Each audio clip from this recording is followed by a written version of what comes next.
मालवण बीचवर थार चालकाने high voltage drama केला, स्टंटबाजी केली आणि डायरेक्ट समुद्रामध्ये ना थार घातली अशी बातमी होती। मग अशी येडेचाळे करून प्रशासनाला त्रास द्यायपेक्षा ना आमच्या नाशिककरांच्या या अशा तरुण शेतकऱ्यांकडून काही घेतलं पाहिजे।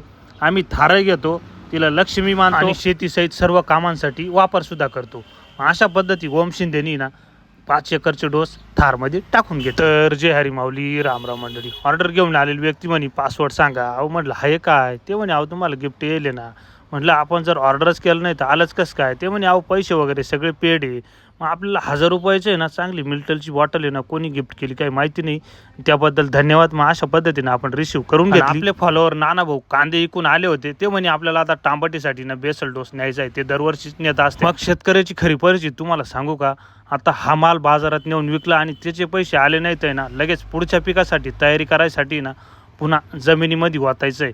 मग त्यासाठी ना त्यांनी सेंद्रिय खत, कॉम्बी पॅक, त्याच्याबरोबर सुपर ॲक्शन फॉस असा डोस घेतला। सर्व भोदावर टाकून त्याच्यावर आहे ना कागद आथरण्यासाठी पेपर सुद्धा घेतला। मग या गाडीवर नाव आहे ना शेतकरी राजा आहे।